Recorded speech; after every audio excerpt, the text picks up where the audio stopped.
오병여의 축복의 통로입니다. 나는 아시안 10개국의 영혼을 책임지고 살리는 기도원의 300 용사입니다. 아멘. 자, 오늘 우리에게 허락하신 말씀, 하나님의 말씀 다 같이 일어나셔서 디모데후서 2장 21절입니다. 크게 한번 봉독합니다. 그러므로 누구든지 이런 것에서 자기를 깨끗하게 하면 귀히 서는 그릇이 되어 거룩하고 주인의 쓰심에 합당하며 모든 선한 일에 준비함이 되리라. 아멘. 이 말씀이 나의 생각이 되고 나의 언어가 되고 나의 삶이 되고 이 말씀에 담긴 복을 모두 받게 하소서. 아멘. 아멘. 여러분 앉아주시기 바랍니다.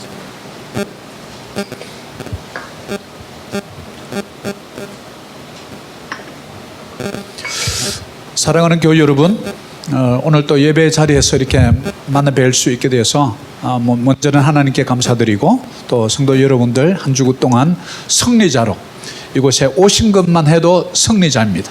여러분이 승리자인 줄 믿습니다.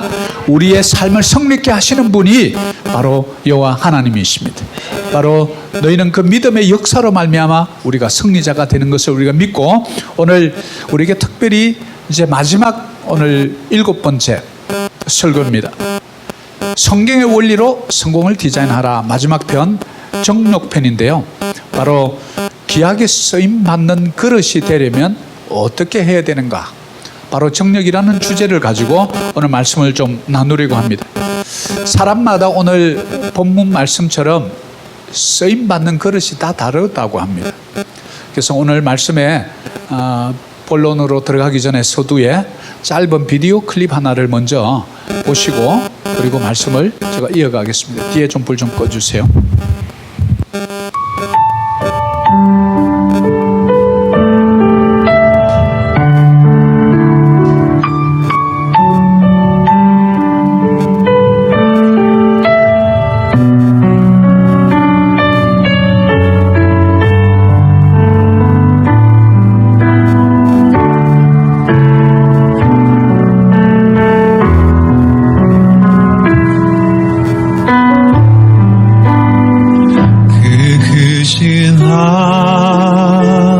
하나님의 사랑 말로 다 형용 못하네. 저 높고 높은 별을 넘어 이 낮고 낮은 땅 위에 죄범한 영혼 구하려 그 아들 보내. 那个实际上我刚发生眼睛失明的那个时候，我可能是39岁啊，还是40岁，弄不清了，我记不得了。就是说，反正就是。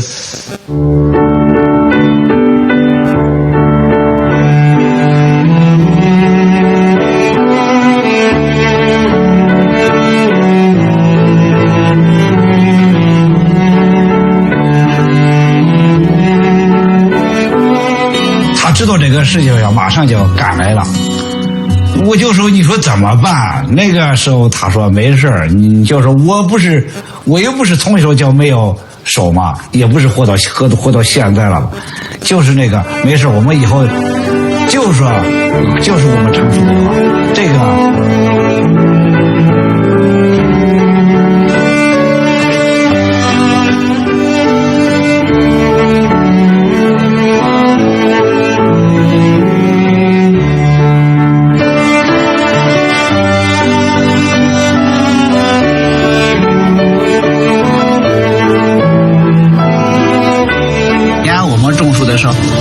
我们两个辛辛苦苦干了1年，种了800棵，说种了800棵树，这个结果到今这个调好了，一看，仅仅喝了2颗，成活的只有2颗。这个是要就是说真的，要不我说我这个没有人家坚强。那个时候种了800棵，只喝了2颗，我已经要回头丧气了。我就说放弃吧，不干了。我说不行，那不干了。人家。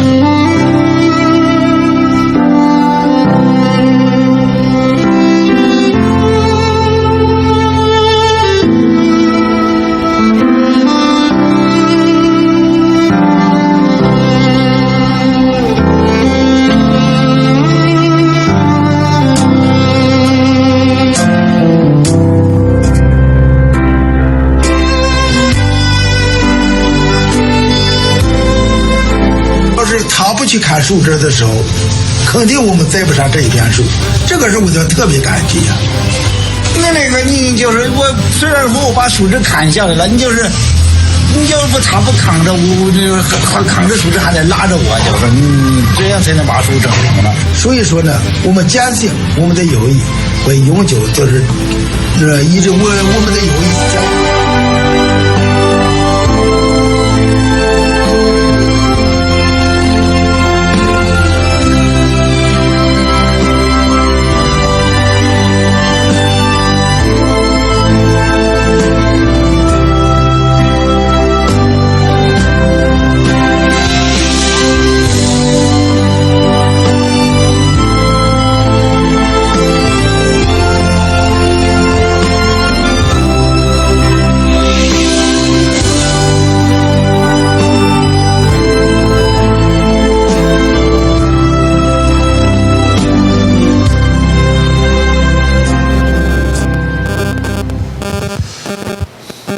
사랑하는 교회 여러분, 한 사람은 눈이 보이지 않습니다.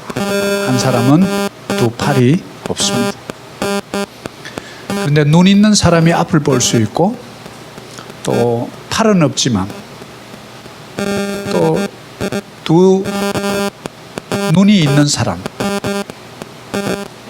상대의 팔 없음을 내 팔이 되어주고 상대가 눈이 없음을 내 눈이 그의 눈이 되어주는 이 작은 영상 하나에 눈으로 역사하는 그릇이 있고 또 멀쩡한 몸이 아니라 두 팔이 없지만 서로가 의지할 때 건강한 하나가 된다는 사실을 우리는 짧은 영상을 통해서 보게 됩니다. 교회는 언제든지 주님의 때부터 지금까지 공동체로 역사해 왔습니다. 우리 교회가 나의 연약함을 부끄럽게 여기지 않고 나의 연약함을 언제든지 털어놓을 수 있고 나의 연약함을 또 보완해 줄 수 있는 우리 성도님들이 서로 비빌 언덕이 되어주는 그런 아름다운 교회 공동체가 되었으면 참 좋겠습니다. 오늘 이제 마지막 주제 정욕이라는 주제인데요. 우리 모든 믿음의 사람들이 신앙생활뿐만 아니라 세상에서도 또 교회 내에서도 여러 가지 참 우리가 성공하기를 원하고 잘 되기를 원하는 것은 의심의 여지가 없습니다. 그런데 늘 우리 신앙생활에 방해하는 방해꾼이 있으니 바로 대표적인 것 7가지를 우리가 알아보았습니다. 첫 번째, 교만, 질투, 분노, 탐욕, 탐식, 게으름. 그리고 오늘 마지막 주제로 다루려고 하는 게 바로 정욕이라는 주제입니다. 그런데 사실 잘 뜯어보면 이 교만, 질투, 분노, 탐식, 탐욕, 게으름, 정욕이 어디서 나오는가 봤더니 바로 우리 마음에서 나오는 문제라는 사실을 알 수 있습니다. 그리고 이것은 잘 보이지 않는 사실입니다. 왜냐하면 마음에서 나오는 욕구이기 때문에 그렇습니다. 그래서 오늘 디모데후서 2장 20절은 큰 집에는 금그릇과 은그릇뿐 아니라 나무그릇과 질그릇도 있어 귀하게 서는 것도 있고 천하게 서는 것도 있나니. 자, 조금 전에 우리가 보았던 것처럼 눈이 없어도 쓰임받을 수 있다. 두 팔이 없어도 위대한 숲을 만들어가는 역사에 쓰임받을 수 있다. 이것을 생각하면서 우리의 세상 논리 속에서 우리는 지금까지 배워오면서 가장 높은 자리에 올라가야 성공이고 많은 물질을 획득해야 세상에서 성공했다고 생각하는 그릇된 세상 가치관에 우리의 모든 눈과 마음이 오염되어 있다는 것을 우리는 이 시간 깨달을 수 있습니다. 디모데후서의 말씀을 통해서 하나님께서 우리를 사용하시는 기준에 대해서 명확하게 언급하고 있다는 사실입니다. 먼저 우리가 전제되는 것은 누구나 똑같은 그릇으로 사용되지 않는 것이라는 것이죠. 왜냐하면 금그릇과 은그릇, 나무그릇, 질그릇은 각자에게 주신 재능과 은사가 다르다는 것을 바로 말해주죠. 왜냐하면 하나님은 다양성입니다. 하나님은 그래서 다양하게 이 지구에 꽃도 얼마나 수천 가지 꽃이 있는지 몰라요. 새도 얼마나 많은 종류가 있는지 모릅니다. 짐승들 보십시오. 각기 종류대로 창세기에서 끊임없이 각기 종류대로 in kinds 하나님은 그만큼 전능하시고 다양하게 다르게 만들어놨다. 우리 약 73억의 인구에 여러분은 손가락에 지문 하나도 똑같이 안 만드셨어요. 하나님은 창조 때부터 다양하게 우리를 만들었습니다. 삶의 자리에 있어서도 금그릇, 은그릇, 나무그릇, 질그릇으로 다양하게 어떤 분은 피아노를 잘 치고 어떤 분은 기타를 잘 치고 어떤 분은 또 음식을 잘 만들고 각기마다 또 잘 섬기는 분이 있고 또 잘 리더해서 뭔가를 만들어가는 분이 있고 여러 가지 은사가 다르다. 그래서 왜 당신은 질그릇입니까? 왜 당신은 나무그릇입니까? 이렇게 질책해서는 안 된다는 것이죠. 질그릇은 질그릇대로 쓸 때가 있고 나무그릇은 나무그릇대로 쓰임받을 때가 있다는 것이죠. 그래서 귀하게 쓰는 것도 있고 천하게 쓰는 것도 있다라고 성경이 말해주는데요. 중요한 것은 어떤 그릇이냐가 중요한 것이 아니라 그 그릇의 상태가 중요하다는 사실을 우리는 짐작해 볼 수 있습니다. 아무리 금그릇이면 뭐합니까?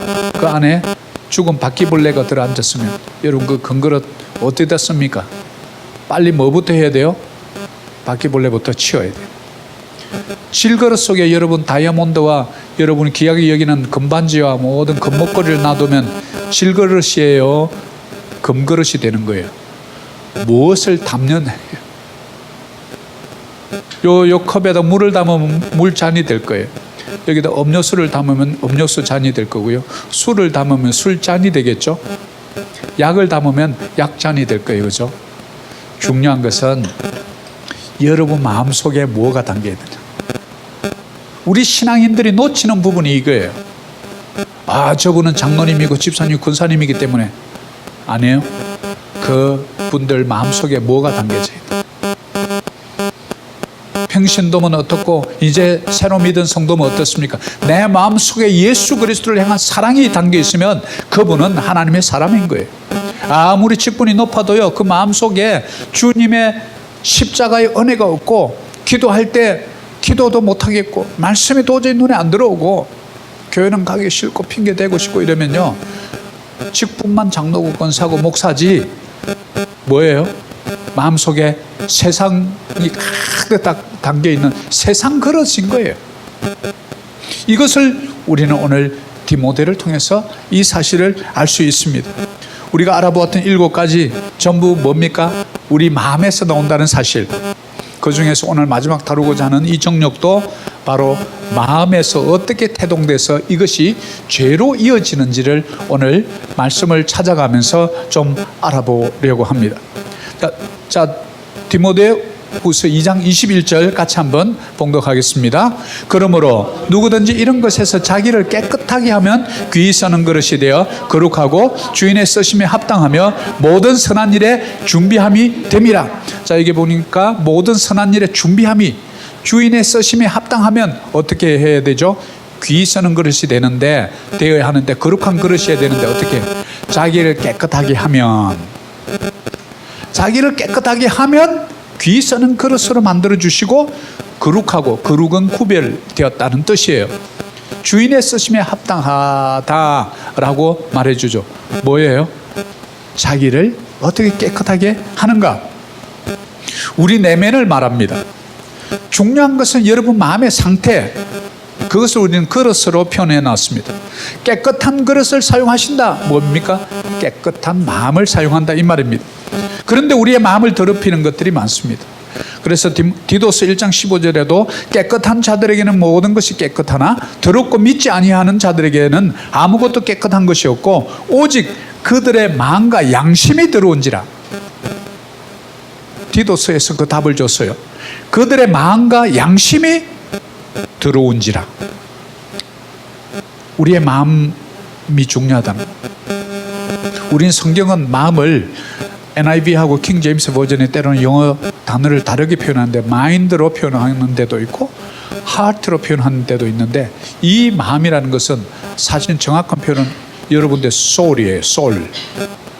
soul은 세 가지 역할을 하죠. 지정의, 지적인 영역, 정서적인 영역, emotion, 의지적 영역. 그러니까 생각하고 감정적으로 느끼고 뭔가 의지적인 행동을 요구하는 이 전체적인 이것을 우리는 말하죠. 그럼 그 마음, 생각하는 것이 세상 인격이에요. 나의 감정이 너무 그런 유혹에 쉽게 넘어져.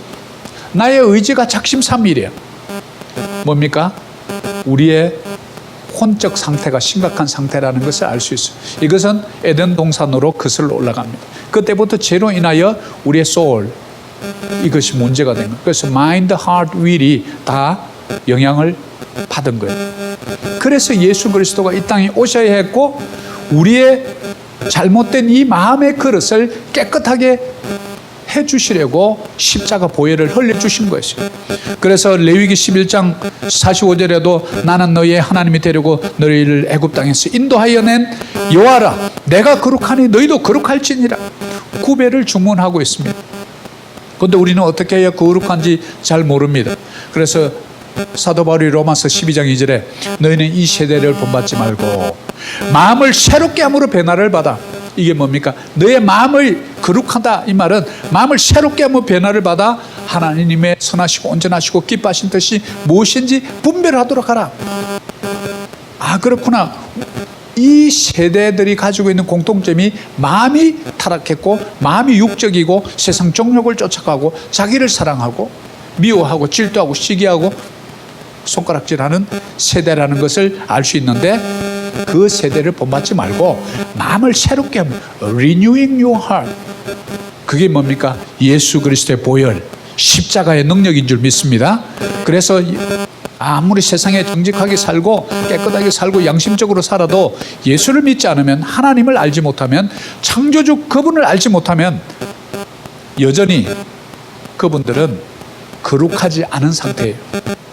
아무리 내가 하는 짓이 좀 주님 앞에 부끄럽고 해도 여러분이 예수 그리스도 그분을 내 인생의 구주요 내 인생의 주인으로 모신 여러분 모두는 이미 거룩하여 진 줄 믿습니다. 그래서 우리가 용서받은 죄인이라고 그러잖아요. 그래서 이 정욕이라는 원래의 뜻이 무엇인지를 한번 살펴보고자 합니다. 디모데후서 2장 22절 같이 한번 봅니다. 또한 너는 청년의 정욕을 피하고 주를 깨끗한 마음으로 부르는 자들과 함께 의와 믿음과 사랑과 화평을 따르라. 자 여기 보니까 청년의 정욕을 피하고 해서 이걸 헬라어를 한번 찾아봤더니 에피두미아라는 단어를 써서 에피디미아 이게 inordinate desire 이것을 lust. 그래서 이 표현이 lust라는 정욕으로 이렇게 번역되는 것이 좀 더 가까운 뜻이에요. 그래서 youthful lust, 젊은 사람 같은 그런 정욕. 그래서 우리 개역 개정판은 청년의 정욕 이렇게 번역을 해놨어요. 자, 이 이제 정욕을 그리스도에서 갈망하는 욕구 또는 탐색에 관한 것. 자 여기서 우리가 한 가지 구별해야 될 게 있습니다. 그 목사님 그럼 성욕도 죄입니까? 아니요, 그건 죄가 아닙니다. 여러분이 갖고 있는 욕구 그 자체는 죄가 아닙니다. 왜냐하면 그 욕구를 죄라고 단정 지으면 우리는 심각한 오류를 범하게 되는데 우리를 만드신 그분을 죄인으로 만들었다고 말하는 결과가 되어버리죠. 여러분 욕구 절대 죄 아닙니다. 그래서 여기서 이제 탐색이라 세상 말로는 너무 색을 밝힌다 이렇게 좀 말을 하는데요. 이 단어를 좀 정확하게 정의를 좀 살펴봤더니 전인격적인 사랑과 헌신과 윤리적 책임을 수반하지 않고 성적 쾌락만을 추구하는 강렬한 욕망 이렇게 정의가 되어 있더라고요. 윤리적 책임, 전인격적인 사랑, 헌신 없이 성적 쾌락만을 추구하는 강렬한 욕망 이것을 우리는 탐색이라 이렇게 lust라는 뜻의 한글 의미입니다. 그래서 골로새서 3장 5절에도 이 문제를 짚어주었어요. 그러므로 땅에 있는 지체를 죽이라 곧 음란과 부정과 사욕과 악한 정욕과 근데 정욕이라는 단어 앞에 악한 정욕과 이렇게 붙여졌어요. 탐심이니 이 탐심은 우상 숭배니라. 하나님은 깨끗한 그릇을 원하십니다. 작은 그릇이어도 좋습니다. 흠이 있어도 좋습니다. 쪼그라져도 좋습니다. 고장나도 고쳐서 쓰십니다. 병들어도 괜찮습니다. 그분이 고쳐서 사용하면 됩니다. 구멍 나도 됩니다. 그분이 내면을 막아주십니다. 내면이 깨끗하면 주님은 쓸 수 있습니다. 우리 내면은 그렇다고 해서 물로 씻는다고 씻어지는 것이 아닙니다. 친구의 조언을 듣는다고 해서 그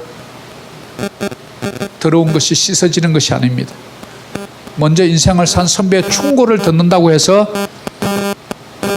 씻어지는 것이 아닙니다. 오직 예수 그리스도의 보혈로 씻겨주는 줄 믿습니다. 히브리서 9장 22절이 이를 알려주죠. 피 흘림으로 제사함을 받고 깨끗함 받는다는 것이죠. 육체적인 때를 말하는 것이 아닙니다. 우리가 깨끗해지려면 먼저 예수를 바로 믿어야 돼요. 그러면 의가 무엇인지, 죄가 무엇인지,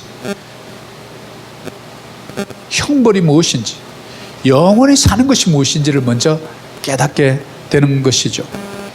히브리서 9장 22절에 율법을 따라 같이 한번 봅니다. 그의 모든 물건이 피로서 정결하게 되나니 피 흘림이 없은즉 사함이 없느니라. 피 흘림이 중요하다. 우리의 모든 죄를 대신해 줄 구세주가 필요했던 거죠. 그분이 이 땅에 오셔서 우리의 모든 죄를 다 도말해 주시고 깨끗게 해 주셔서 내가 거룩하니 이제 너희도 거룩하라. 내가 너희의 죄를 다 도말하고 십자가에 묶어버렸으니 너희들도 죄에서 자유하라. 이것이 복음입니다. 그럴 때 우리는 이제는 귀하게 쓰임받는 그릇이 되는 것입니다. 자, 이 마음에서 일어났던 욕구를 어떻게 잘 사용하지 못해서 이것이 극기야 죄악으로 발전되는 그 과정을 저는 구약의 위대한 어떻게 보면 한 다윗 왕을 통해서 그 마음의 동기가 그 욕구가 어떻게 발전되는지 과정을 제가 좀 살펴보려고 합니다. 사무엘하 11장 2절입니다. 같이 한번 읽습니다. 저녁 때에 다윗이 그의 침상에서 일어나 왕궁 옥상에서 거닐다가 그곳에서 보니 한 여인이 목욕을 하는데 심히 아름다워 보이는지라. 여러분 알다시피 좀 높은 곳에 있어요. 그 높은 곳에 있는데 아마 성이 위쪽에 있고 이제 일반 집들이 밑쪽으로 있겠는데 보니까 저녁 때에 우리 말씀을 잘 한번 보면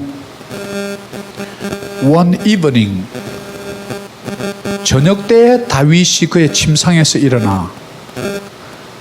아니 좀 이상하죠? 우리 언제 일어나야 돼요? 아침에. 근데 다윗 왕께서 언제 일어나셨대요? 저녁 때에 다윗이 일어났대요. 근데 이 상황을 우리가 좀 알아야 되는, 이 상황은 이스라엘이 열심히 지금 전쟁을 하고 있을 때예요. 많은 장수들이 전쟁에 나가서 이 죽음의 문턱을 넘는 아주 그냥 사활을 건 전투를 하고 있을 때 왕이 저녁에 일어났대. 저녁 때에 다윗이 그의 침상에 일어나 왕궁 옥상에서 거닐더니. 그러니까 저는 이걸 보고 정말 그 어린 나이에 물맷돌 하나로 골리앗 앞에서 그를 물리쳤던 이 용맹함, 이 부지런함, 목동으로서 늘 물맷돌 던지는 연습을 하던 이 호연지기, 수없이 많은 시를 쓰고 했던 이 시편의 그 마음은 어디로 가버렸을까? 도대체 다윗에게 무슨 일이 일어난 것일까? 저는 이런 질문을 해보았습니다. 다윗이 슬럼프가 왔습니다. 이것이 지금 문제예요. 우리 모든 사람의 슬럼프가 옵니다. 인생 살다 보면 그렇습니다. 이 슬럼프 때문에 다윗의 삶의 궤적이 서서히 틀어지기 시작합니다. 전쟁이 났는데도 그가 늘 앞장서서 나가던 그가 이제 왕궁에 있습니다. 낮 시간에 자다가 밤에 일어났어요. 삶의 궤도를 벗어나면 죄가 우리 문턱에 도사리고 있다, 이런 표현이 나옵니다. 여기서 우리가 힌트를 하나 얻을 것은 죄가 어느 때 오는가? 여러분의 현실을 도피할 때, 여러분이 마주한 그 현실을 도망갈 때, 삶의 궤도를 벗어날 때, 여러분이 한 남편으로서, 아내로서, 자녀로서, 또 교회 일꾼으로서 사용되는 이 자리, 그 자리, 지금 내가 있는 너무나 일상적이라서 삶의 건태 올 것 같고 너무 지루할 것 같은 그 자리가 너무나 위대한 자리라는 사실이에요. 별거 아니 같은 그 자리가 여러분이 빠져보십시오. 당장 어디에 구멍이 납니다. 이탈이 됩니다. 별 볼 일 없는 남편이 그냥 아이고 저 맨날 그냥 식충처럼 밥 먹여야 되고 아이고 힘들어 뭐 이러다가 남편 없어요. 그 무거운 물통은 누가 들어줍니까? 뭐 병뚜껑이 안 열리면 그 누가 따줍니까? 그 뭐 경비한테 또 나갑니까? 작은 것요 없어 보면 알아요. 우리는 우리의 삶의 궤적, 지금 내가 살아가는 그 궤적이 지루해 보여도 그 자리에 충실하시기를 축복합니다. 왜냐하면 그 자리가 너무 중요하기 때문에 하나님이 그 자리에 둔 거예요. 그 자리가 중요하지 않다면 하나님은 반드시 다른 길로 옮기실 거예요. 우리는 그분의 섭리를 믿으셔야 합니다. 우리 한국에도 바캉스 시즌에 가장 성범죄가 많이 일어난다고 그래요. 왜 그렇죠? 일상을 벗어나서 자유다, 스트레스로부터 자유, 바다를 보니까 좋네, 마음 열릴 때 쟤도 그 열린 문을 딱 보고 있다는 사실이에요. 일상에서 바쁘게 살아갈 때는 그러고 오면 그냥 톡 쳐냅니다. 근데 바캉스 하면서 가서 그냥 바다 보면서 분위기 좋은 데다가 술 한잔 쫙 하고 이렇게 쳐다보고 있으면 마음의 문이 떡 열려가고 도둑이 그때 쑥 들어오는 거예요. 가장 성범죄가 많이 일어나는 때가 바캉스 시즌이라. 또 남자들은 외국에 출장 갔을 때 가정으로부터 벗어나고 아내의 일명 잔소리로부터 벗어났을 때 자유다. 그때 저하기 도사리고 있다가 우리 남자들은 출장 갔을 때 조심하세요. 외국이나 타지에 갔을 때 여성분들도 마찬가지입니다. 남자들만 그런 게 아니고 출장 갈 때마다 또 사람 잡지 말고 목사님 설교 들었지 똑바로 해라 막 이러면서 우리가 일상생활에서 도피할 때, 궤도를 이탈할 때 우리는 위험이 있다는 것을 다윗을 통해서 알 수 있어요. 다윗의 삶의 궤적은 이거 아니었거든요. 전쟁 나면 앞장서서 나갔던 이거든요. 저기 있으면 여호와의 말씀, 너는 창과 단창으로 오지만 나는 만군의 여호와의 이름으로 가노나 했던 것이 다윗의 궤적이었고 그의 삶의 역사였고 이력이었어요. 그런데 어느 날 낮 시간에 실컷 뒤집어 자다가 밤에 일어난 거예요. 지금 전쟁에서 엄청나게 많은 살상이 있고 죽어가고 하는데 왕궁 옥상에서 거닐다가 그곳에서 저 아래로 보니 한 여인이 목욕을 하는데 심히 아름다워 보니 제가 좀 렘브란트가 그린 그림을 좀 봤거든요. 뭐 바로 앞에 저기도 아니에요. 좀 멀어. 물론 그 당시에 시력이 아무리 좋았다 해도 저 위에서 2층에 이렇게 목욕하는데 또 여자분들이 목욕할 때 좀 몸을 다 속옷이 이렇게 해서 막 다 보시오 하고 이렇게 했겠어요? 아름다워 보이는지는 뭐가 문제예요? 다윗의 마음이 틈이 열려버린 거예요. 보인 거예요. 보인 거. 아름다워 보인 거라고. 아름다운 게 아니고 아름다워 보였다고. 왜요? 일상에서 벗어났거든요. 그 삶의 궤적을 이탈해 버렸거든요. 이 때를 조심하셔야 돼요. 여러분 지금 하고 있는 그 자리에서 뭔가 일탈할 때 사단은 끊임없이 우리 문 앞에서 우는 사자같이 탁 도사리고 있다는 사실. 여러분 지금까지 쭉 해오던 거 아이고 안 해야지 스톱하세요. 여러분만 손해예요. 나도 모르게 그냥 쉬면 돼요. 다윗이 이때 알았을까요? 몰랐어요. 자기도 몰란 거예요. 얼마나 하나님을 사랑하는지 몰라요. 여호와는 나의 목자시니 내가 부족함이 없으리라. 그가 나를 푸른 초장에 놓으시며 나를 쉴만한 물가로 인도하시니 내 영혼을 소생시키시며 이렇게 노래하던 이가 다윗이었어요. 그런데 보세요. 여기까지만 와도 좀 이해를 할 만해요. 황혼이 지는 저녁 때에 자신을 제어할 힘조차 잃어버렸던 거예요. 골리앗은 잡으면서 자기 자신은 제어할 수 없는 상태가 되었다는 거예요. 그 여인이 바로 헷사람 우리아의 아내였어요. 우리아는 충성스러운 장수였습니다. 어떻게 이렇게까지 될 수 있었지? 다윗의 이성이 마비된 거죠. 우리 인생들의 건강한 성욕이 엄밀한 곳으로 가게 되면 성욕은요 정욕으로 변해버립니다.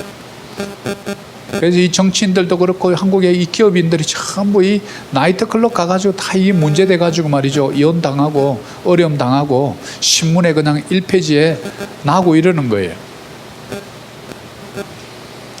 사무엘 11장 3절에 어떻게 발전되는지 봅니다. 자, 봤어요. 보는 거는 뭐 제가 아닙니다.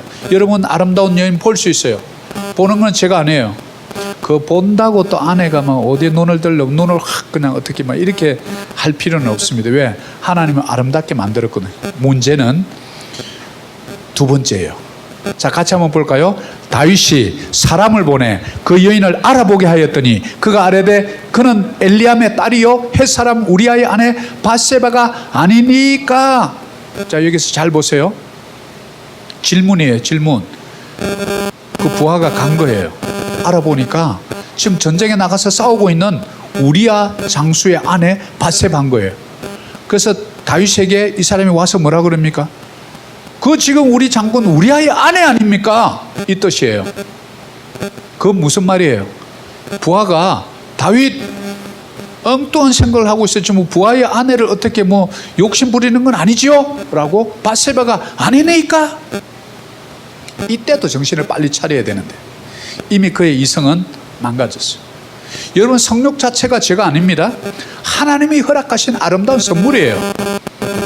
그래서 성은 어떻게 보면 인간이 지닌 이 중요한 삶의 에너지예요.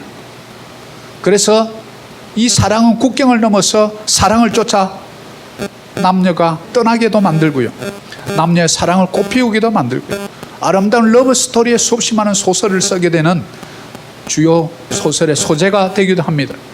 사랑 때문에 전쟁이 나기도 하죠. 다음 세대를 자녀를 낳고 후손을 번성케 하는 이 성은 하나님께서 계획하신 것이에요. 그래서 결혼 제도는 정말 아름다운 것입니다. 그래서 성욕은 잘 절제되고 사용되면 또 가정 안에서 테두리 안에서 사용될 때 우리의 삶은 아름답고 풍요롭게 합니다. 그 사랑의 힘은 놀라운 능력이에요.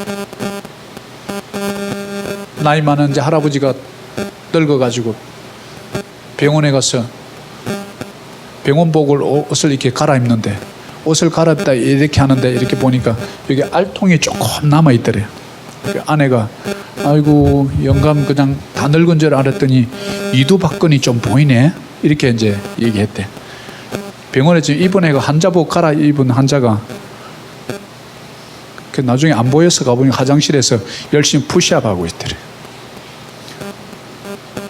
사랑의 말 한마디는요 환자를 화장실 가서 푸시업하게 한다니까. 뭐예요? 사랑의 힘 아닙니까?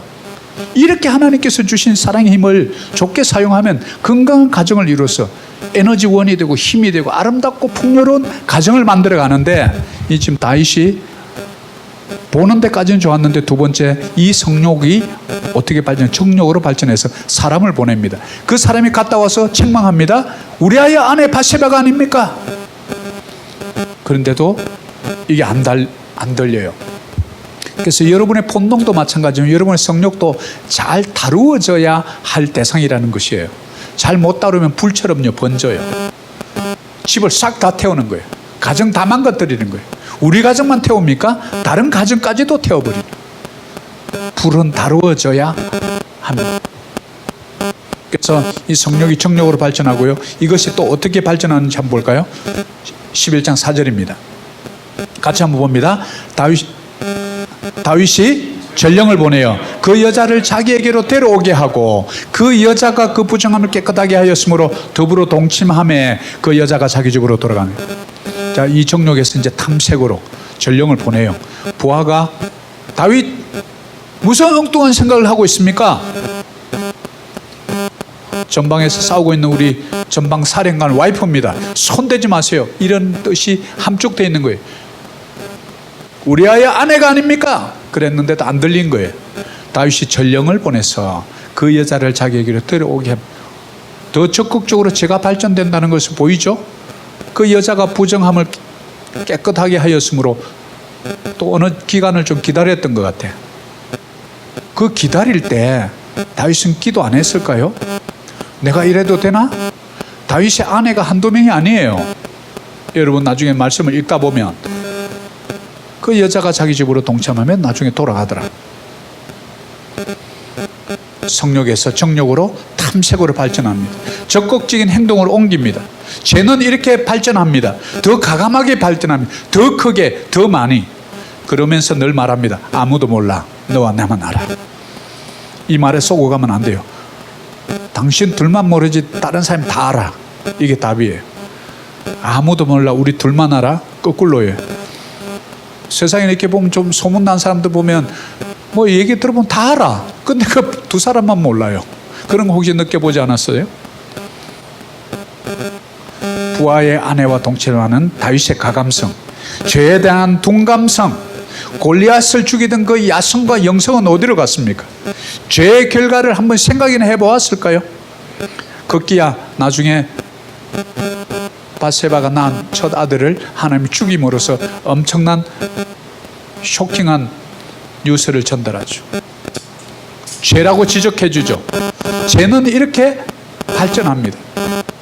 우리말에 그래서 바늘도둑이 소도둑 된다. 죄는 이렇게 커져요. 그래서 아예 죄의 그 권한 자체를 끊어버려야 되는데 11장 5절입니다. 같이 한번 크게 읽습니다. 그 여인이 임신하며 사람을 보내 다윗에게 말하여 이르되 내가 임신하였나이다. 자, 다윗의 마음속에 있던 작은 성욕 하나가 이게 정욕으로 변질되면서 한번 알아봐라. 안 됩니다. 남편이 있는 사람입니다. 그리고 그 남편도 다름이 아니라 전쟁에서 지금 이스라엘 위해서 싸우고 있는 저 블레셋과 싸우고 있는 우리아 장수, 그 장수의 아내입니다. 정신 차리세요. 이 말도 안 들려요. 그러니까 전령을 다시 보내요. 데려오게 해요. 그리고 또 좀 기다리게 해요. 그리고 동침해요. 그리고 마침내 죄의 싹이 열매를 맺는 순간이 그 여인이 바세바가 임신하매. 왜? 이제 우리아 장군 남편이 전장에 있는데 바세바가 임신을 하면 어떻게 돼요? 들키죠. 그러면 그 당시에 유대의 법으로 다스려진다면 바세바는 돌맞아서 죽어야 되는 상황을 지금 누가 만든 거예요? 다윗 장군이. 이스라엘의 사울 왕을 이은 둘째 가는 위대한 왕 다윗이라는 그 왕이 한 짓이 이거라고. 바세바는 잠을 잘 수 있었을까요? 내 남편이 곧 들어오는데 어디 왕 같지도 않은 걸 뽑아가지고. 그 당시의 왕의 권력이라는 것은 아주 어마어마하거든요. 오늘날하고는 틀리거든요. 그래서 사도 바울이 이런 우리 인간의 잘못된 정욕에 대한 부분들을 알려주는 귀한 한마디 말씀을 주셨는데 고린도전서 7장 9절입니다. 같이 한번 봅니다. 만일 절제할 수 없거든 결혼하라. 정욕이 불같이 타는 것보다 결혼하는 것이 나으니라. 우리 청년들이 있는데 절제할 수 없거든 빨리 결혼하세요. 그래서 빨리 하나님께 하나님 빨리 제가 죄 짓기 전에 빨리 결혼시켜 주세요. 이렇게 기도해야 돼요. 왜? 불타면 자기만 태우는 게 아니라 이웃을 싹 홀라당 다 태워. 결혼하는 것이 나으니라. 뭐를 알려줘요? 사람마다 자제력이 다른데요. 이것이 죄가 되어서는 안 된다. 삶의 궤도를 이탈하도록 이게 탐색으로까지 죄까지 갈 수 있는 위험성이 있다. 잘 다스리지 않으면 죄의 온상이 될 수 있다. 사랑하는 교회 여러분, 오늘 마지막 성경의 원리로 성공을 디자인하라 마지막 주제 중에 이 정욕의 문제, 소돔과 고모라가 우리에게 주는 교훈이 뭘까요? 하나님께서 우리에게 허락하신 성적인 아름다운 이 욕구를 죄의 온상으로 만든 한 도시를 일컬어서 우리에게 주시는 하나님의 경고입니다. 동성애는 어떻고요? 동성애는 그보다 하나님의 창조의 원리 자체를 거스르는 역으로 사용하는 아주 적 그리스도의 행태예요. 그걸 많은 나라들이 지금 법으로 차별보호법이라는 이름으로 살짝 위장을 해가지고 차별금지법이라 이렇게 말은 붙여요. 아름답게. 근데 그거 뭡니까? 목사가 동성애는 죄입니다 이런 말을 하면 이제 고발을 당하는 거예요. 뭡니까? 이 보입니까?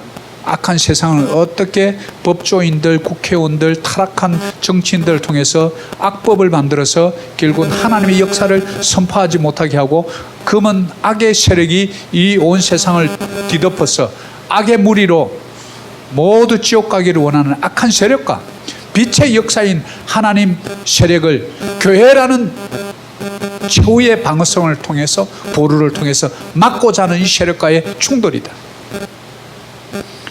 그럴 때 하나님께서 교회를 통해서 각 사람마다 은그릇 질그릇 나무 그릇으로 쓰시는데 우리가 순종해야 돼.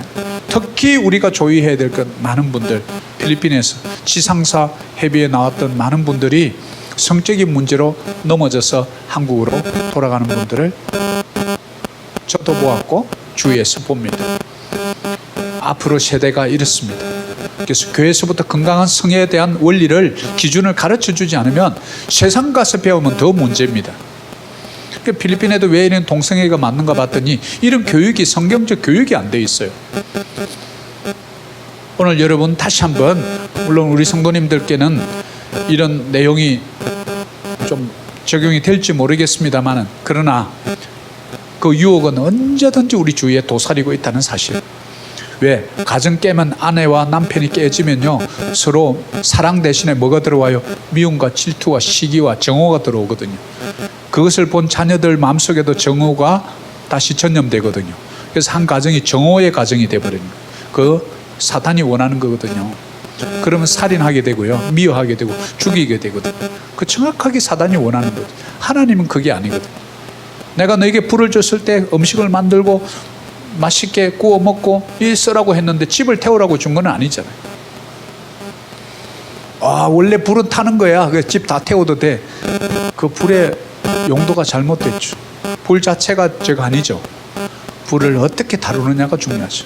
사랑하는 교회 여러분, 우리가 하나님께 귀하게 쓰임받는 그릇이 되려면 우리에게 준 이 욕구를 아름답게 승화하느냐 아니면 다윗처럼 내가 잘못 사용해서 내뿐만 아니라 다른 가정까지 망가뜨리는 이런 죄가 대한민국에는 좀 심각한 수준.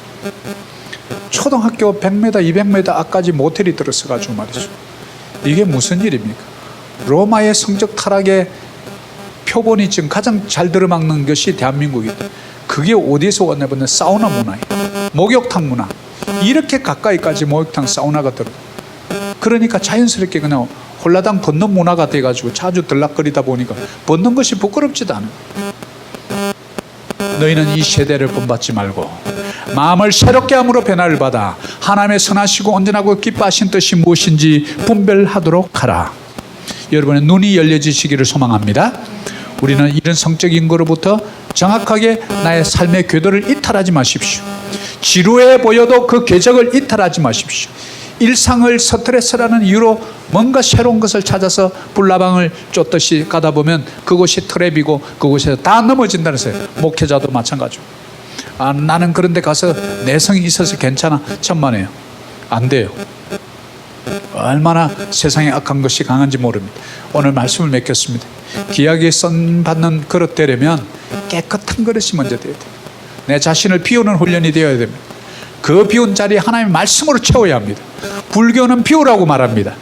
예수 그리스도는 네 마음에 채우라고 말합니다. 말씀으로 채우고 성령으로 채우라고 말합니다. 눈으로 그러면 범죄하는 일을 멀리하게 됩니다. 이 성령이 변질되지 않습니다. 그 욕구는 아름다운 것입니다. 세 번째, 제사함과 성령의 은혜를 의지하라. 나는 하나님의 사람이다. 나는 십자가의 보혈로 용서받았다. 그러므로 나의 이 죄가 내 방문 앞에 웅크리고 있는 작은 나사 예수의 이름으로 물러가라. 그러면서 탁 끊어버리고. 디모데후서 2장 22절 우리 적용 말씀입니다. 거기 한번 봅니다. 또한 너는 청년의 정욕을 피하고 주를 깨끗한 마음으로 부르는 자들과 함께 의와 믿음과 사랑과 화평을 이루라. 아멘. 믿음, 사랑, 피스, 이 다 뭡니까? 성령의 열매입니다. 성령의 열매는 어떻게 맺죠? 예수를 믿으면 됩니다. 은사로 성령의 은사를 주십니다. 어떻게 하면 잊어버리지 않죠? 날마다 말씀을 읽는 자와 듣는 자와 지키는 자는 복이 있도다. 복이 있는 자는 지킬 수 있습니다. 요즘 맥주인 성경 제가 안 올려드리니까 읽는지 잘 몰라서 늘 마음이 힘들어요. 내가 다시 또 올려줘야 되나? 어떻게 말씀을 떠나면요 마음이 금세 떠나요. 며칠 안 읽어보세요. 그냥 읽기 식습니다. 너무 많아지니까. 어제 거는 읽고 오늘부터 다시 시작하세요. 말씀이 들어오기 시작하면 소생하는 힘을 주십니다. 사랑하는 여러분, 귀하게 쓰임받는 그릇이 여러분 모두가 되실 줄 믿습니다. 여러분 가정의 자녀들이 귀하게 쓰임받을 줄 믿습니다. 그러면 우리 교회가 하나님 앞에 귀하게 쓰임받을 줄 믿습니다. 이런 은혜가 우리 모두에게 있기를 소망합니다. 자, 우리 찬양단 같이 나오셔서 넘지 못할 산이 있거든. 혹시 이런 것이 어려운 분들 오늘 우리 주님께 맡깁시다. 그러면 됩니다. 넘지 못할 파도가 여러분이 있다면 주님께 맡겨주십시오. 우리 뒤에 좀 불 좀 꺼주시고요. 우리 다 같이 일어나셔서 우리 같이 찬양할까요?